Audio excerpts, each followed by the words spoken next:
Hello, and welcome back to Wildlife World. I'm your host, Nathaniel Monty, and today we're going on a trip. Alright, I'm here with vacation expert Nolan Head. Where are we going today, Nolan? Today we're going to my favorite vacation destinations ever. We're not going to Miami, we're not going to Fort Lauderdale, we're going to this place in Florida that has the best of both worlds. Yes, I'm talking about the Everglades. It's got it all. It's got nature, it's got beaches, we got high energy activities, we got really relaxing stuff. It's the truly best place to hang out in Florida. Alright, let's go!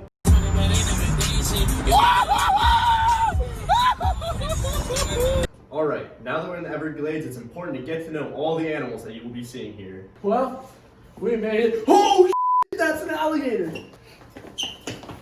To start off, let's talk about what we saw earlier, the alligator. It's found all over southeastern United States, and it's a carnivore, and they can live up to 60 years old. These alligators are massive, and they can weigh up to 500 pounds, which is equal to 4 Lil Uzi Verts. That's insane. They eat all types of small animals, such as fish, birds, turtles, anything that they can get their jaws on. One of their biggest predators are humans, because we hunt them to make purses.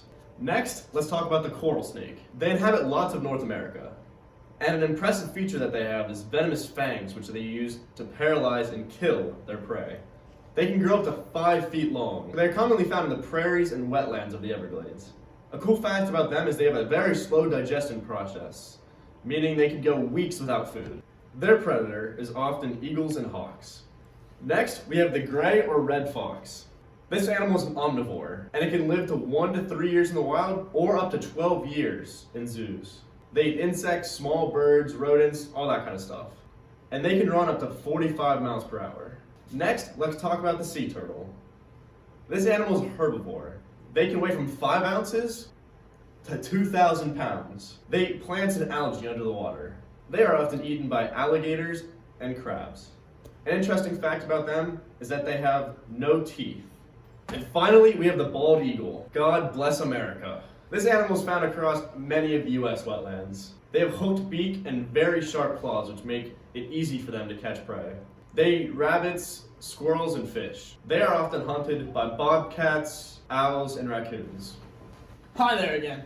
So, one key thing to remember when you're planning your vacation to Florida is when you're going to come. Because obviously, Florida is a great place to come on vacation, especially the Everglades. But here in the Everglades, there's a lot of different things to see and do, and some of which you can only do during certain seasons. So, the best part to come is going to be from about December through about February. So that's called the dry season. So an important thing to remember is the Everglades is a flooded grassland. It's just like any other grassland anywhere else, just under about 2-3 feet of water. So when you're here during the dry season, it's much cooler, the bugs are way lower, and the temperatures are much nicer. It's not so humid. However, if you happen to be here from the summer or about right now, it's pretty bad out here. There's another damn bug on me. Bug spray is extremely important for survival here in the Everglades. Whether you're on the beach, or you're deep in the woods, or you're trudging through some mud trying to find a gator, bug spray is instrumental to your success here in the Everglades. Another key thing, sunscreen. It's really sunny here in South Florida. You do not want to be that guy in your group who has to take the stop at the drugstore because you need aloe to put on yourself because you got the sunburn. Don't be that guy. Nobody likes that guy. Lastly, we're going to talk about the fit that you want to wear at the Everglades. You want to make sure you got something nice and loose on. You don't want any tight-fitting clothes. I don't care what you're trying to show off. It's not worth it. You want some loose clothes, nice air filtration. That's how you're going to win. Another thing you want to wear. You want to make sure you got closed-toe shoes on. You do not want to wear your flip-flops you wore at the beach last week. Not a good move. They're going to get stuck in the mud. You're going to be tripping. You're going to break your ankle, and then the rest of your group is going to laugh at you.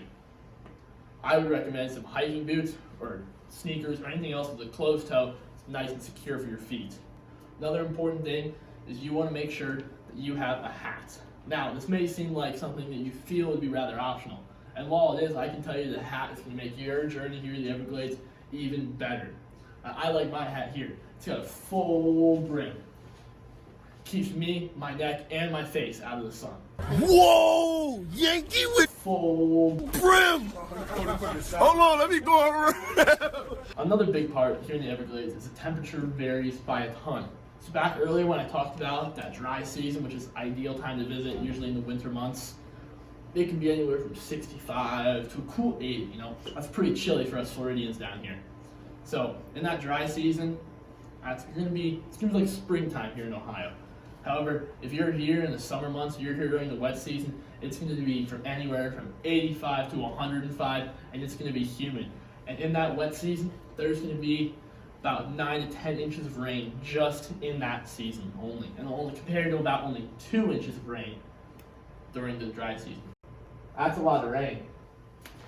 Alright, for your trip to the Everglades, it's also important to learn all about the plants that you'll see here. To start, let's talk about sawgrass. It's found all around the wetlands and the prairie. As you can see, it looks kind of smooth, like hay, but it's actually the exact opposite. It's very sharp, you can cut your finger on it. It's often eaten by deer.